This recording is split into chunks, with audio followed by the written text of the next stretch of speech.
Hi guys, welcome to PyDjango tutorials.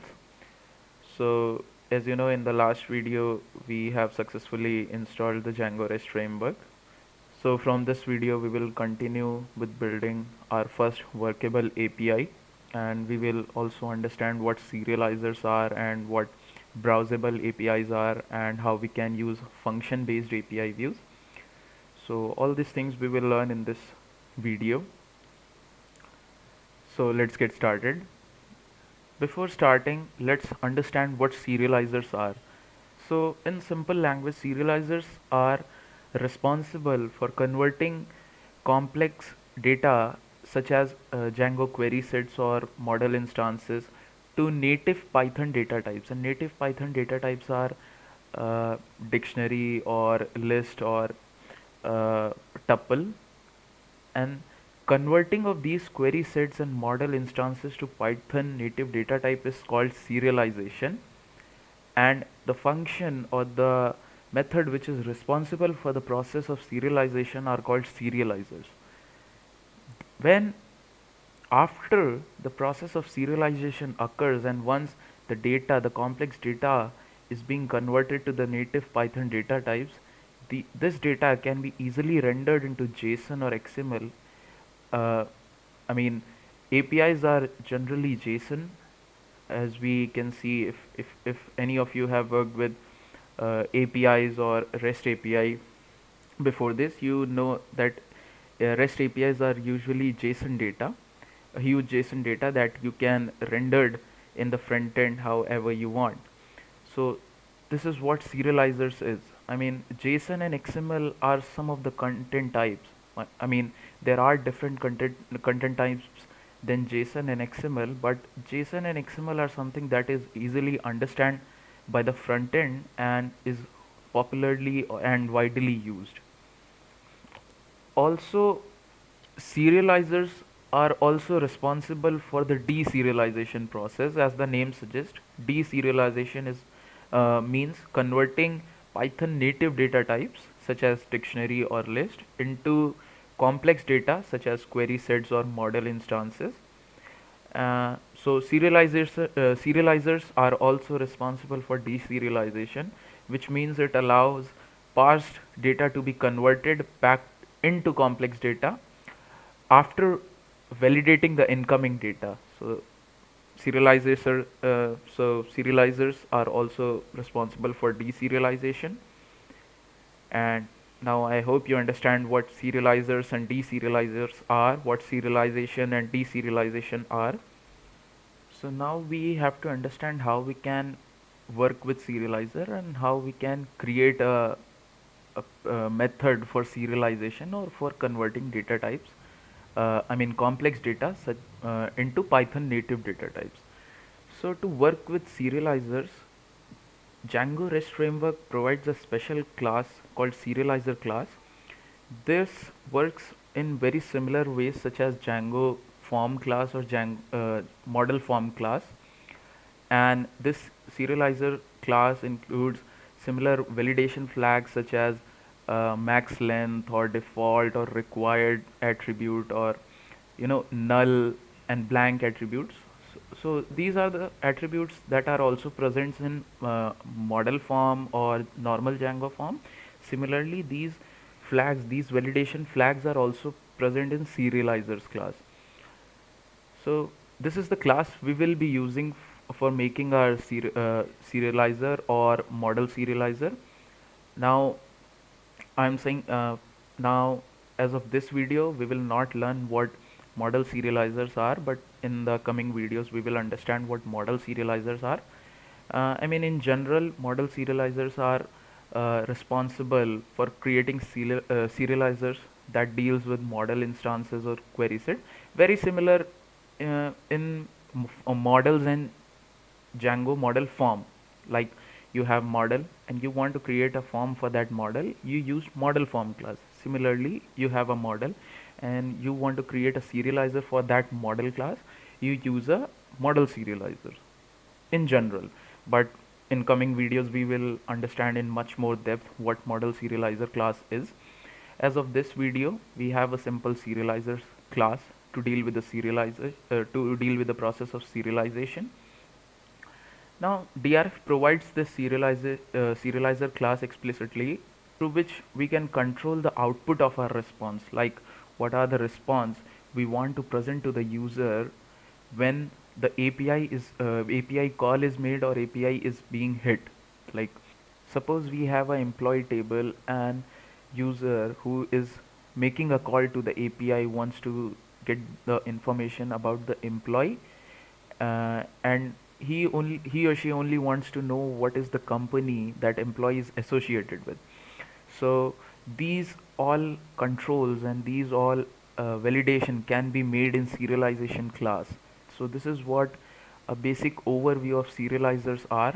Obviously you can understand in much more detail when we actually work with serializer, and that's what we will be doing next.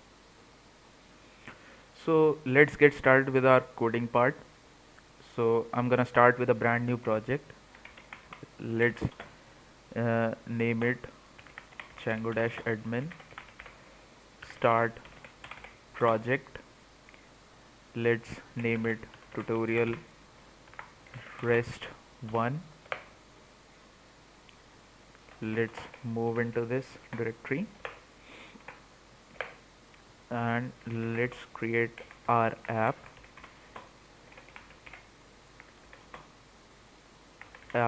1, and the app is created. So first thing first, we have to create our model. So let's create our model.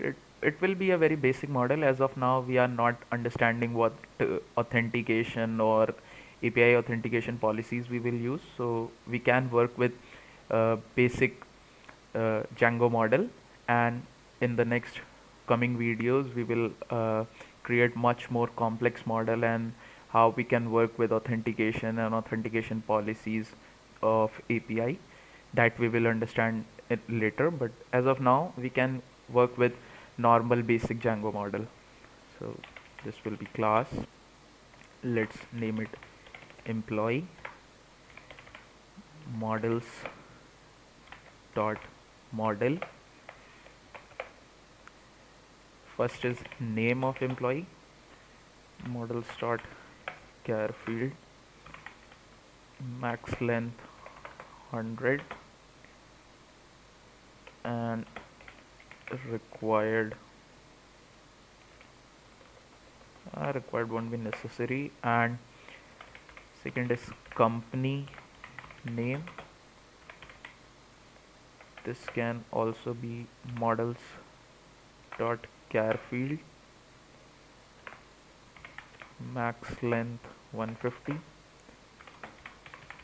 blank can be true, and null can be true.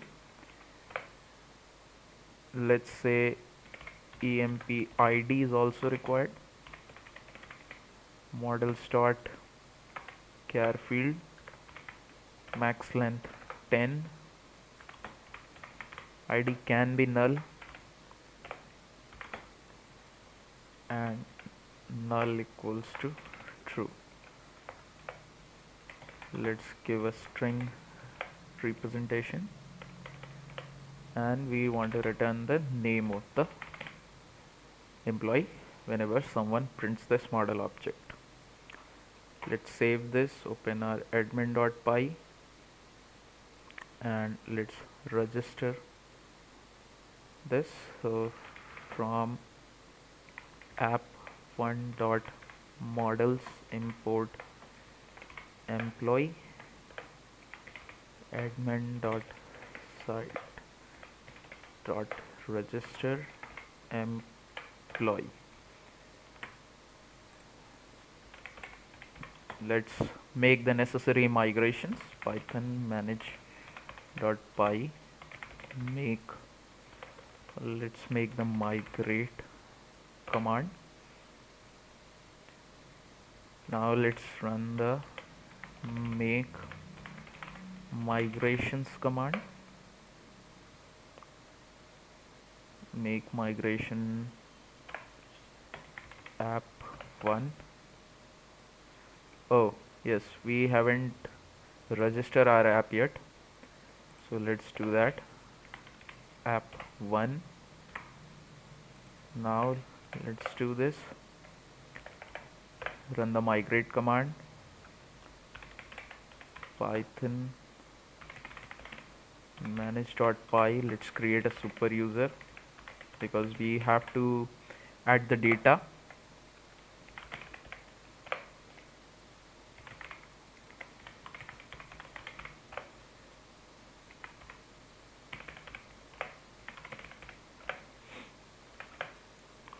Okay, now let's run the server.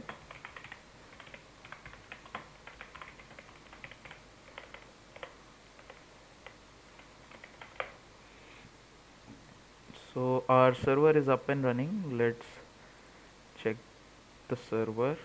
Yes, it is working. Let's go to the admin page. Let's register,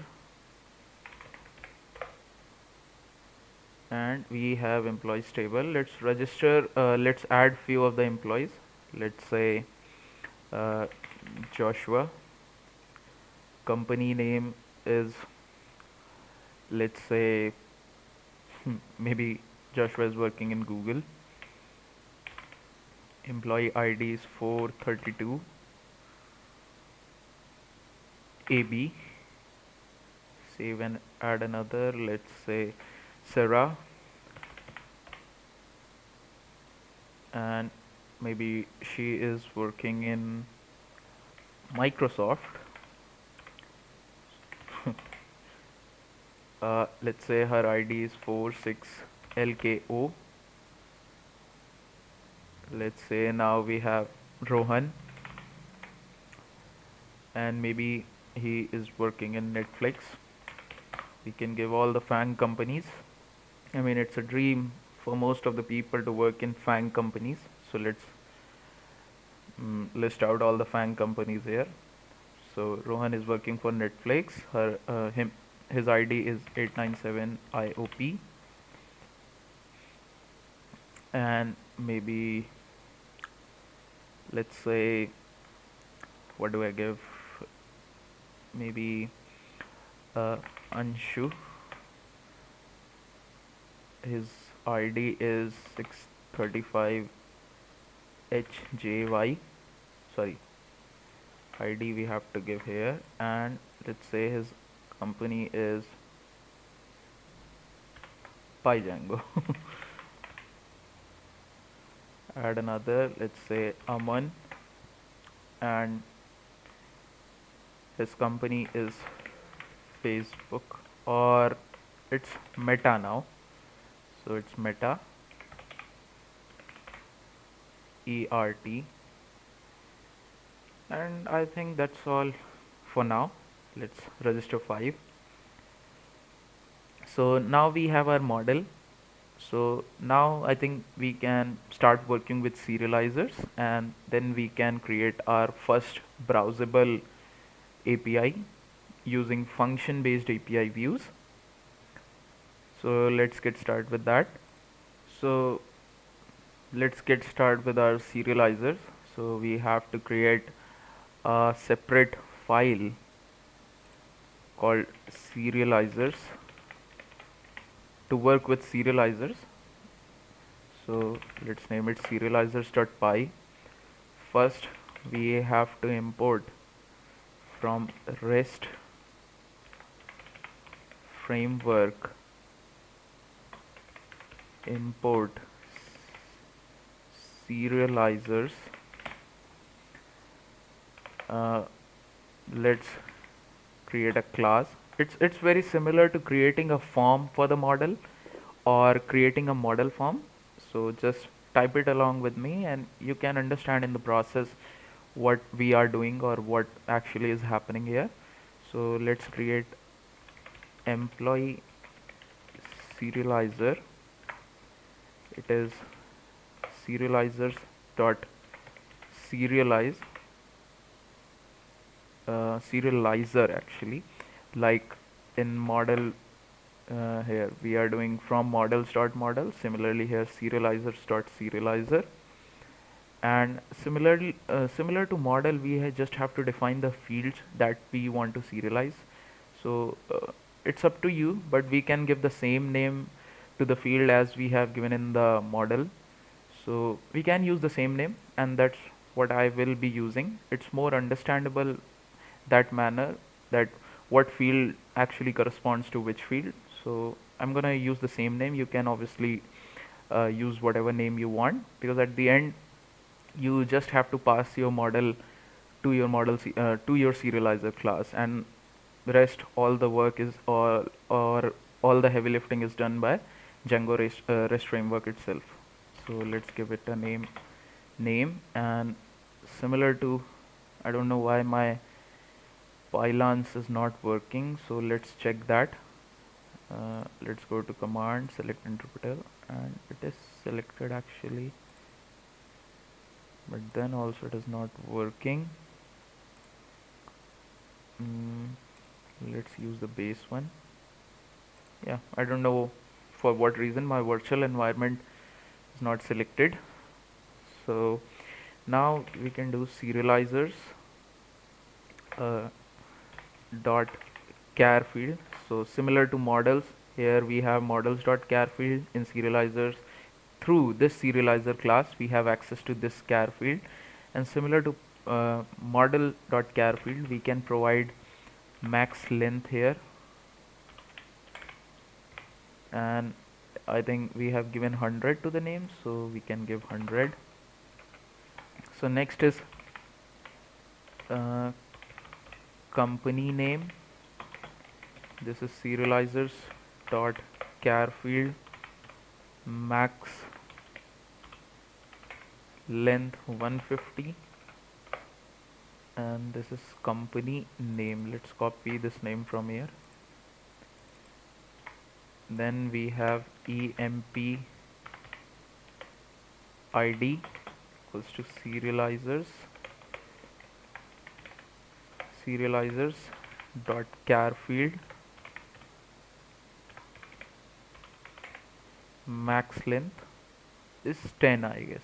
Yeah, is 10. So that's all. That's your serializer class.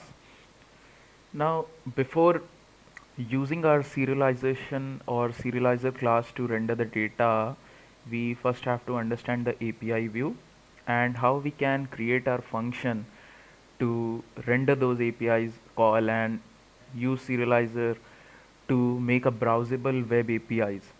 So so to make a function for browsable web APIs, you can use a decorator provided by a Django REST framework called API view, that is at the rate API view. This is the decorator we will be using for making our function based web API. Now this specific decorator is used for making sure that we receive a request in our instance, that we receive request in our view actually, and adding context to the request, to the response object. This specific API view is also used for making sure that we receive a legitimate request from the server or from the API. This API view, this decorator also checks for the incoming request, whether it's a GET request, POST request, PUT, delete, patch, or what kind of request it is. By default, only GET method is allowed and will be accepted. For any other method that you pass, or for any other method, it will respond with a 405 method not allowed error. And we will learn how we can use different sets of methods such as post, put, delete, but by default only get methods are allowed. So this is the decorator we will be using with our function to create a web API, to create a browsable web API. So this is important that we understood what API views are, and I'll drop the link to the documentation for the API function based API views, and you can read the from the official documentation and understand in much more clear way what these are. I will be focusing on explaining and configuring these, and if you have any kind of doubt, you can obviously comment it out, or you can read it from the official documentation. Now, before moving on, let's understood what are the methods that are allowed for the API. So I'm gonna list all them out. First we have get method, then we have a post method, then we have uh, put, and then we have patch, and other than patch we have delete method. So as the name suggests, get is the method we use to retrieve all the data. Post is the method we used to post the new data to the database or to the backend. Put is the method we use to update our data. Uh, we use put to update already existing data into the database, and patch is used for partial updation. Suppose we have a table called employee and there are three fields. So to if we want to update all the data, that is all the three fields, then we use put. But suppose if we want to use only one field of the employee table, then there is no use of using put request. So instead we will be using patch request for that. And delete, as the name suggests, is used for deleting the data into the database. Now we can get started with our coding part. So let's just make the configuration for our API view, and then we can make the call to our backend and we can render the data from the database. So let's first create the basic configuration for our API view and create a basic function. So we will import from REST framework dot decorators import API view, that is this API view. Now we will create a function. Let's name it my first function. Yeah, my first. This will take request as a parameter, and we will return a response. So REST framework's response class, just like normal Django HTTP response class, it is used to render the data, that's all. So REST framework explicitly provides a response class, so we will import that from REST framework.response import response, and we will return response, and let's return a message. Let's say message, and message will be hi from PyDjango. That's all. That's our first API, normal uh, get API. So this is just returning us something, returning some message. That's all this function is doing. In this case, it is returning a message that is hi from PyDjango. So we have to configure a URL for this. So from my app, I think, no, app1 dot views import my first path, let's say employee API, uh, my first name can be index, name can be anything. So our actual URL will be, let me copy it from here.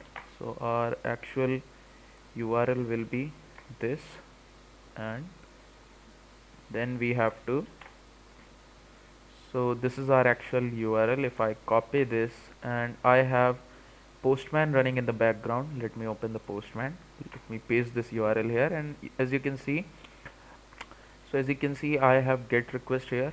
This is the URL I'm hitting. So let's send the request, but our server is not running, so I have to run the server first. So cd tutorial rest1 let me delete this from here, and python manage.py run server. Now server is up and running. Let's open employee. Now let's send the request, and you can see I get this message here.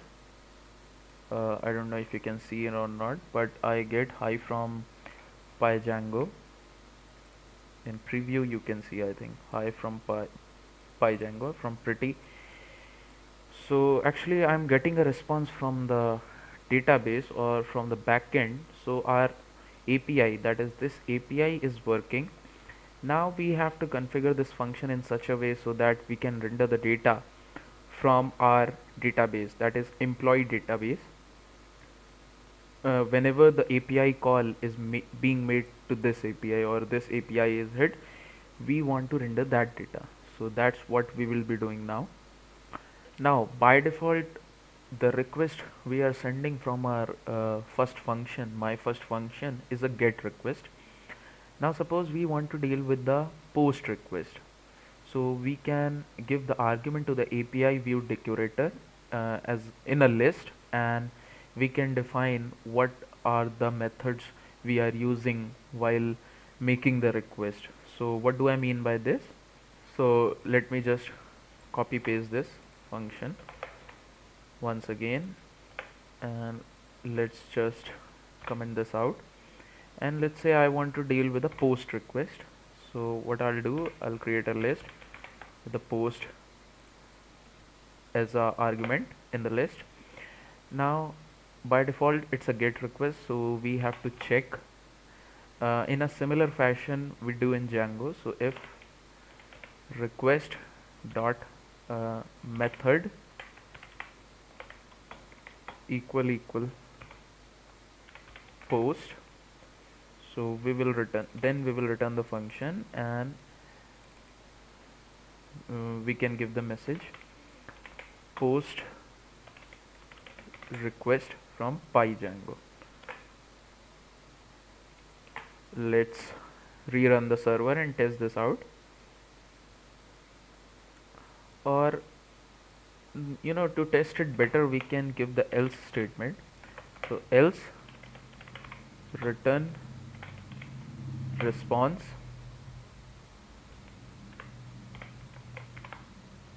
and message will be no post request. Yeah, this is better. Now we can go and check. Now we can go and check in our Postman. So let's open our Postman. Now you can see still the method here is the get method. So let's send the request, and you can see method get not allowed because we are sending up a post request. Explicitly we are sending a post request from here. So this method is only accepting a post request. So that's why when we are sending a get request, we get that method is not allowed here. So let's change it to post, and let's post the data. Now you can see we get the message post request from PyDjango. If we open a preview tab, you can see post request from PyDjango. So this is working. Now similarly, if we want to keep this function for a get request also, we can define an additional or give an additional variable in the list, or give an additional parameter in the list, get.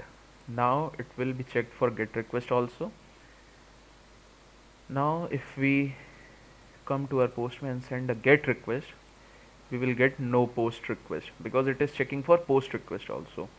So what we are doing in a function, if now when this function runs or when this API call is made, it comes to the body of the function and it checks whether the method that the user is posting is a post request or a get request. So if it is a post request, we get a message post request from PyDjango. Else it is checking for get request also, and that's why we get the message no post request.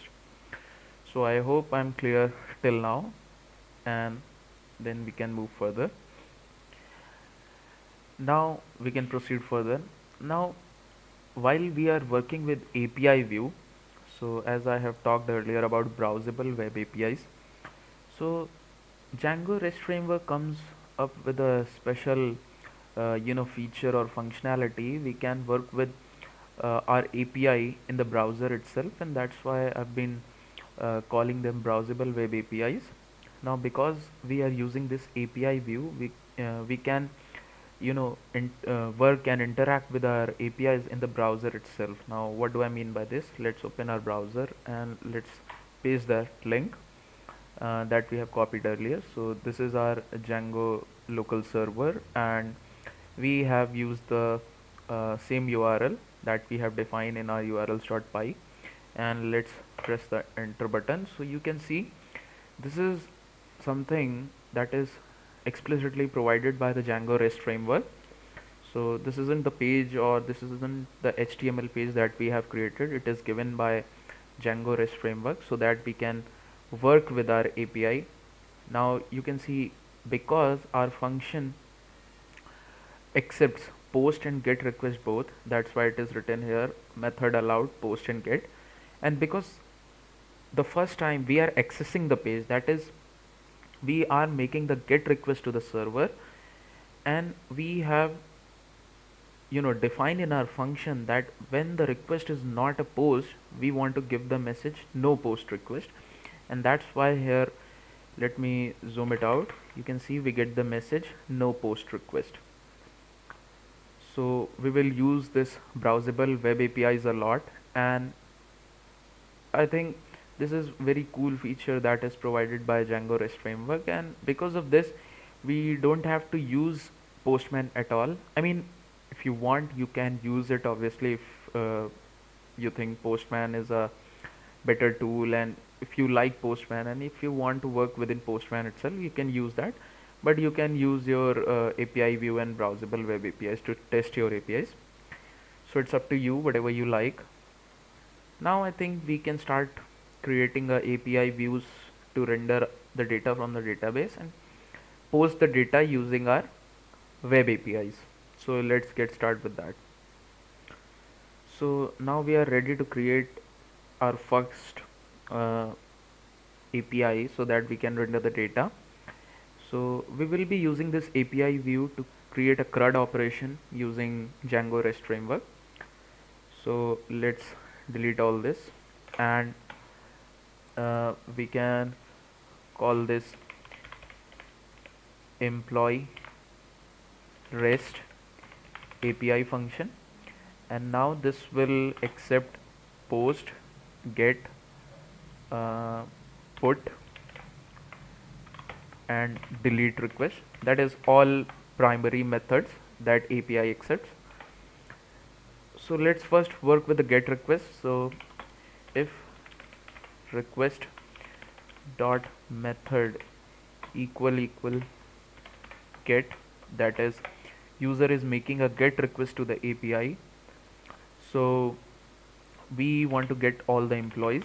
So employee equals to employee.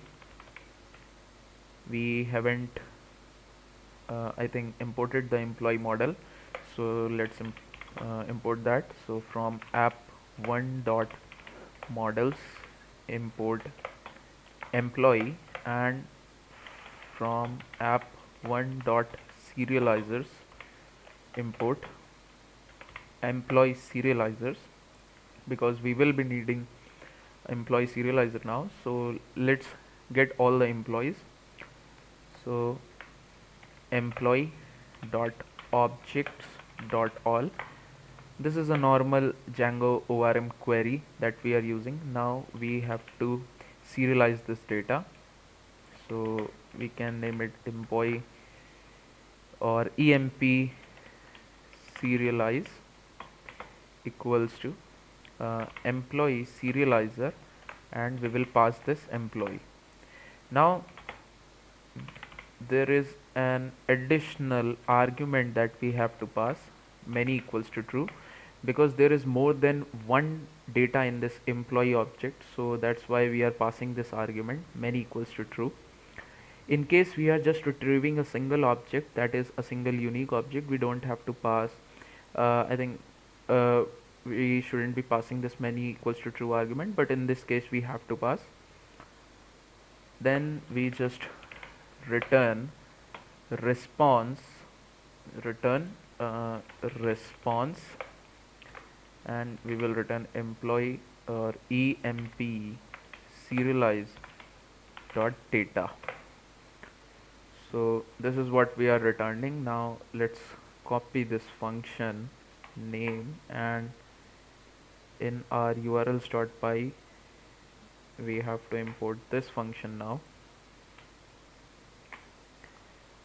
URL name is same, so let's make the request from our postman itself. So let's open our postman. We can make normal get request because that's what we have been checking for in the function. So let's make a get request to this server, and as you can see I get all the data with name Joshua, company name Google, employee ID, and all these different datas that we have inserted in the database. We get all those datas. So let me just zoom it out. It's not, zoom is not working actually in Postman, but anyways I think you can see the data here. In preview tab you can see, so this is the data, this is the JSON data. In pretty you can see it really highlighted and formatted as JSON data. That's why it's easy to understand. Otherwise this is the raw or preview data that we get from the server. So till now our API is working. Now let's say we want to get the information about a single uh, employee or about the single person. So how can we do that?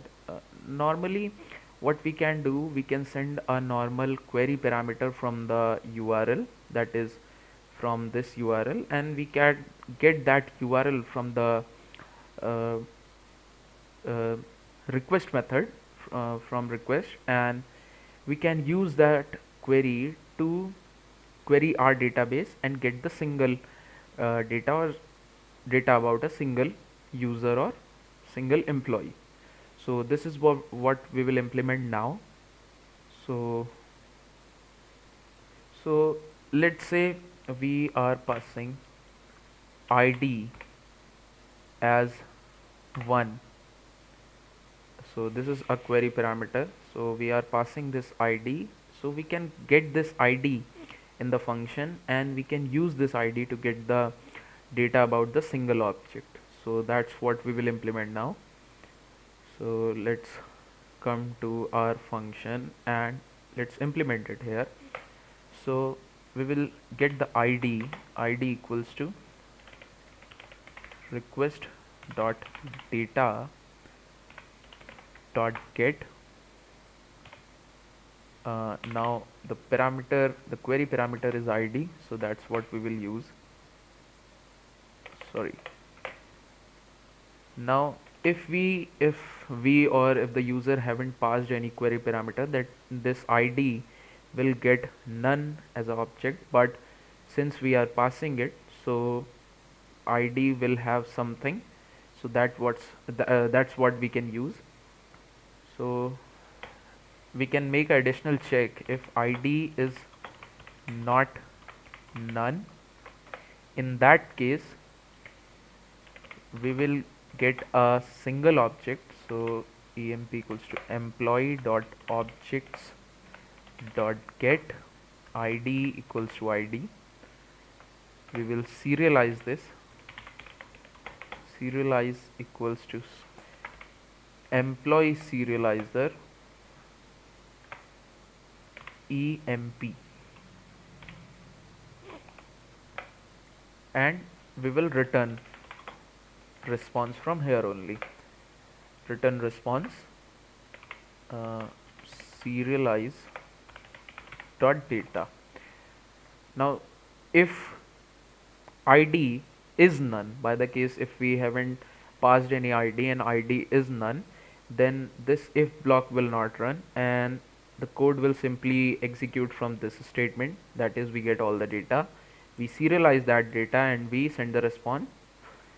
that we send that data as a response. But since in this case, in the next case, we will have a ID, we will pass ID as 1, so most probably we should get the data of the Joshua, because that's the first instance that we have added, I guess. So let's check that. Let's open our Postman. This is the ID we are sending. Sorry, key is ID, and let's say value is 1, that is data of the user whose ID is 1. Let's make a send request, or let's send a request, and you can see we get the data of Joshua.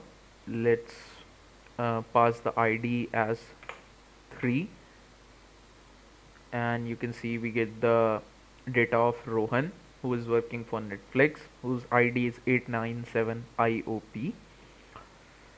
So our get method is working completely and absolutely fine. If we want to retrieve all the data, we simply don't have to pass any uh, parameter with the URL, and we can get all the data. If we want to get data of any particular employee, we just have to pass uh, the ID as key and value, and we can get that data.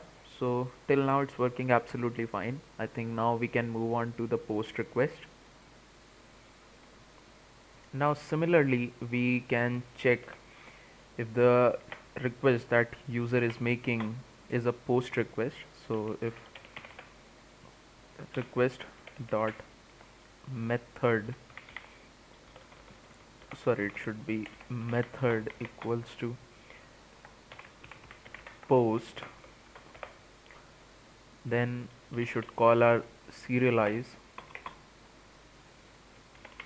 employee serializer, and we should get the data equals to request dot data. So this request dot data is the data that we are sending while we are making a post request. So as I have mentioned earlier in the videos, that serializer not only used serializer class, or the serializer class we make, not only serialize the data, but it is also used to deserialize the data. So while we are making the post request, deserialization process will occur, so that the data we are getting, we can convert it to complex data type, that is Django uh, query objects and all. So in this case, deserialization will occur. So that's why we are just after checking for post request, we are calling our serializer for the deserialization process. Now we will check if our serialize uh, is valid or not. So if it is valid, then we will save it. So serialize dot save, and we will return a response uh, saying something message, and we can say object or employee created. If by chance serializer or serialize is not valid, we will return a return response with serialize dot errors. So as simple as that. This is our post function. Now we can go ahead and check this. So let's ch change our method to the post request, and let's send the data. So this should be name, and value would be Ankit, and let's say next thing is company name. Value would be, let's say, Apple, and then we can give the EMP ID. In this case, value would be 756 UYT. Now we are ready to send the data. Now just a heads up, while we send it or after we send this data for the table creation or for the creation of this data, Actually, let's just send the data, and you can see we get this error, not implemented error at employee API. So if we open our console, we get this error here, create must be implemented. So actually create, that is Django REST framework is actually telling us that create method should be implemented in a uh, while making a post request, and where it should be implemented, it should be implemented in our serializers. So we have to implement one create method to work with post request, and similarly we have to create a update method to work with the put request. Now in the next video or in the upcoming video, when we will learn about model serializers, we don't have to make this method explicitly. We can simply work with our uh, a model serializer, and model serializers will do all the heavy lifting for us, but for now we have to implement this method. So let's create that method. Let's implement a method def, you can see this create, and we have access to this validated data argument, and we can use this validated data. uh, First, let's import from app1.models import employee model, and this validated data is the data that we send while making a post request. So we have access to that data in this validated data, so we can use this. So from employee dot we will return employee dot objects dot create, and we will use this validated data. This asterisk asterisk means that we want to use all the data and we want to create a new object in our database. So let's save this, and now we are ready to check whether this request will work or not. So let's make a send request, and now you can see we got this employee created message from the server. Now if we make a get request, so let's copy this URL and open another tab in the Postman. Let's make a get request to this, and in the end you can see we got this object with the name Ankit, company name Apple. I don't know whether you're able to see, but in the last we can see the data. Let's open a preview window, and you can see here Ankit, company name Apple, EMP, ID 756UYT. So remember this, that when you're not working with model serializers, in the next video we will learn about model serializers, but when you are not working with model serializers, you have to explicitly create a create function so that you can work with post requests, or so that you can create a whole new data in your database. And similarly, next we will create a update function to make the update request or put request to the server.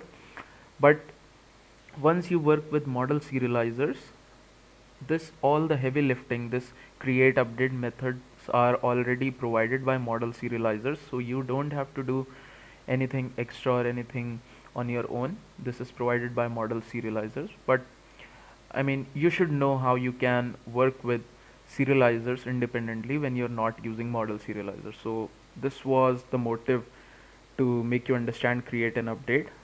But once you start using model serializers, your work becomes really easy, and it's really fun to use Django REST framework that way. So I hope you understand till now what we are doing. Now we can start working with the update request, that is put request. So let's get started with that now.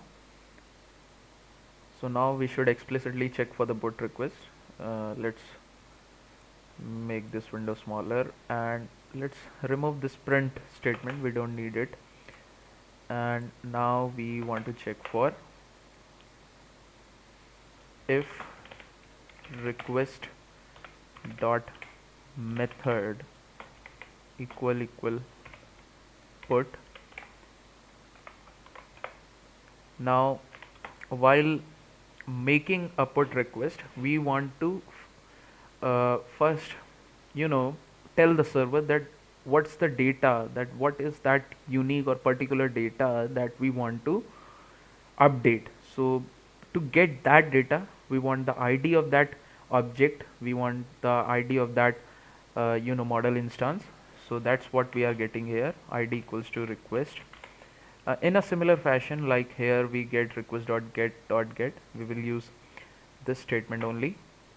And this ID, by the way, we will send from the URL parameter. So we are sending this ID while making a put request. So let's uh, give this employee equals to employee dot objects dot all no, employee dot objects dot get. I know what I don't know what the hell I'm doing, but it should be employee dot objects dot get, and this should be ID equals to ID, and then we want to serialize this. So serialize equals to employee serializer, and we will pass this employee data should be request dot data, and we want to pass one additional uh, argument called partial equals to true. So this is basically telling that we want the partial update, we don't want whole data or whole object to be updated, because yes, sometimes we will update the whole data, but usually ID will not be updated, or sometimes we just want to update the company name, we will never be updating the name of the employee. So that's why we give this attribute partial equals to true. Now we will check if serialize is valid. We will save this, so serialize dot save, and we will return a return response. And similarly we can give a message, and message can be let's say data updated. Now if in case serializer or serialize is not valid, we will return response with the error, so that we can understood what is the error. Serialize dot errors. So this is our function for working with the put request. We can go ahead and test this out in the Postman. So let's copy this, paste it here. Now in this case we want to work with put request. Before that we want to get the data whose uh, we want to get the object whose data we want to be updated. So let's say we want to update the um, data of Joshua. So let's give ID 1, and let's give let's say we want to now let's see Joshua is working for Google. Now instead of Google, we want to give the company name as Alphabet, because Google's parent company is Alphabet, so that's what we want to give. So what we are doing, or the request that we are making to the server, is saying get the ID 1 from the URL, and then get that object. In this case that object is Joshua, and in Joshua's object update the company name from Google to Alphabet. That's what this request is saying to the server. So let's send this request, and you can again see we got the not implemented error, because as I earlier mentioned, when we are creating a new object, we must explicitly uh, define create function while we are not working with model serializers. And when we are making a put request to the server, we should explicitly define update function. So we haven't implemented that yet. So in our serializer, similar to create function, we should implement the update function. So def update. So in update also we have access to instance. Instance is that model object whose data is to be updated, and validated data is the data that we provide while making a request. So let's complete this function. So we want instance dot name equals to validated data dot get name, and we want it to be instance dot name. Similarly, we now this return should not be there.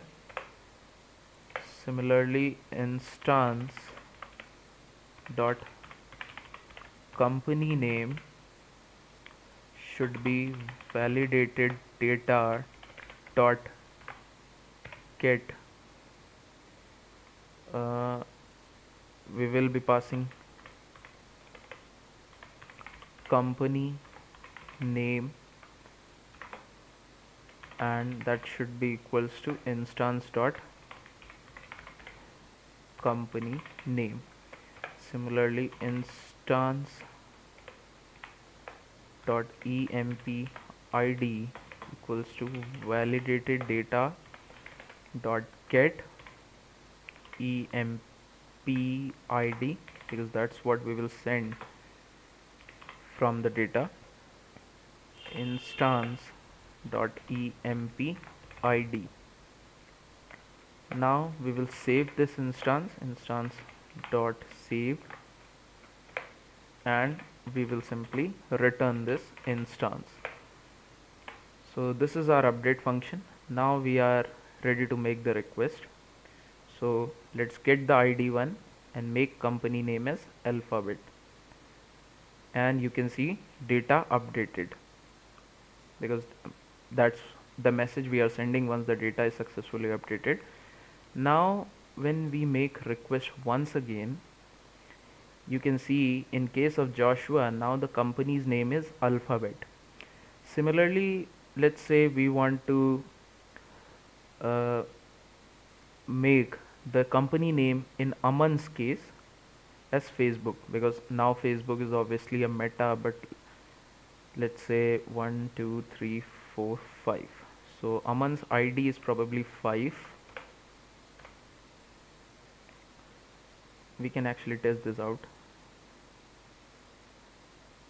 Let's say ID and 5. Let's get the data. So yeah, this is Aman. So Aman's company name is Meta, which is earlier known as Facebook. So in Aman's case, we want to give the company name as Facebook once again. Let's send the put request. Data is updated. Now if we get Aman's data, we get Facebook here. So as you can see, our put function is also working, and we have explicitly created this update function. So in this video you are not only learning about serializers and serializer class and API function based API views. You are also learning how we can create this create and update function. And in the next video or upcoming videos, when we will learn about model serializer, we don't have to create all these functions. These functions will automatically be generated by Django REST framework behind the scene. We won't be able to see them, but we don't have to create those functions on our own. And that's the cool thing about using Django REST framework. So now we have to implement one last function, that is delete, so that we can delete any object we want. So we have created get request, post, put. Now let's create a delete request. By the way, these requests and these things that I'm doing with Postman, you can do with your browsers also. As I have said earlier, this is a browsable web API that is being created using API view decorator. So you can work with these APIs in browser itself. You can see when I make the get request to the server, I get that same data, and you can probably see here clearly. Now Joshua's company name is Alphabet and Aman's company name is Facebook. So let's do one thing. Let's change Rohan's company name from simply Netflix to Netflix LLC. Uh, I'm just doing just for fun. So let's see 1 2 3. So Rohan's ID is 3. So while making a put request, I want to give ID 3 and company name should be Netflix LLC. Let's make a send request and let's send a request and messages data updated. Now when we refresh this page, you can see Rohan company name is now Netflix LLC.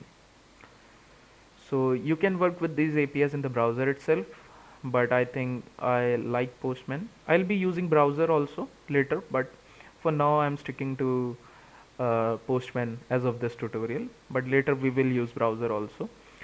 Here is that form, that content and that media type. Here is the post button. This is for making a put request, and once we implement a delete, I mean, we haven't defined the delete function, but delete check, but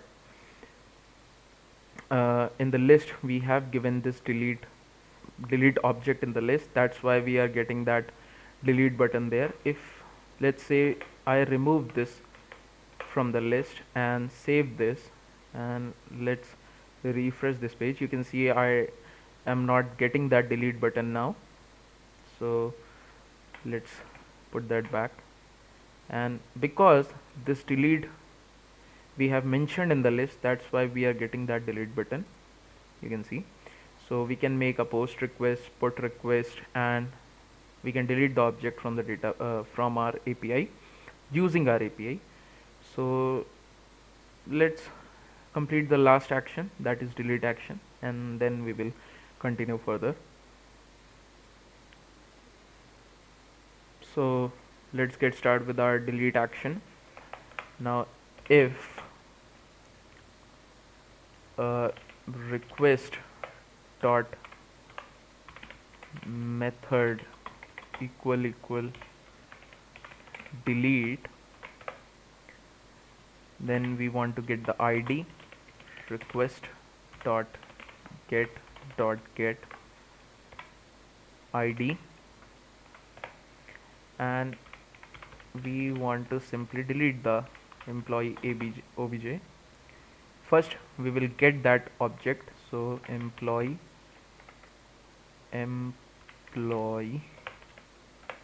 dot objects dot get ID equals to ID, and we will delete this employee object, so employee object dot delete, and then we will simply return a response. Return response message should be let's say object deleted.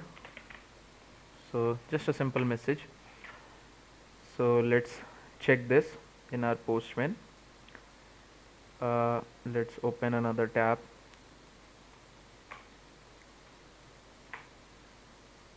and let's make the delete request, and let's say we want to delete the Ankit Ankit object, that is this object, and ID is 6 in this case. So let's delete this object. Let's send the request and we get the message object deleted. Now if we check this on our browsable web APIs, you can see we do not have that Ankit object now. We just have 5 objects, that is Joshua, Sarah, Rohan, Anshu, Aman. We just got 5 objects. We do not have that Ankit's object because that is created, that is deleted, sorry. So till now our CRUD operations are working absolutely fine, and we have learned how we can create CRUD operations using API view, browsable, and we also learn how we can work with serializers, how we can work with uh, different methods such as post, put, delete, and update.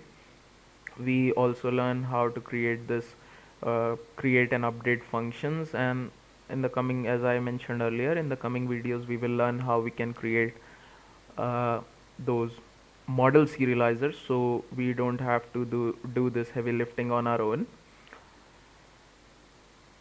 So I think that's all for now. And by the way, I know this video is quite long, so I'll divide them in the chapters. I'll give the timestamps so it's easy for you to, if you want to learn just about post request, you know how to make a get request, so you can do that. I'll drop the timestamp so that way it will be much easier for you, because this would probably be a video of over an hour. So in that scenario, this would be much more easy for you. So that's all for now, and I do hope you understand what serializers, what API views are, and you understand about response and create update method. And please guys, if you like the video and if you think the videos are helpful for you, just like, share, and subscribe, and please press the bell notification so that way you can support the channel also. And by the way, code for all these things that we are writing, these all code are uh, already present in the GitHub repo. I'll give the link to you, and you can also get the code from the official blog page of PyDjango, that is techietutorials.com. I'll drop the link to that also. You can check that blog, and I'll update the article with the code there also. You can check it out from there also if you want to read the text instead of watching the video, or if you like the videos, you can just code along while watching the videos. So it's up to you, however you want. So I think that's all for this video, and once again, thank you so much for watching, and please guys, do like, share, and subscribe. Thank you.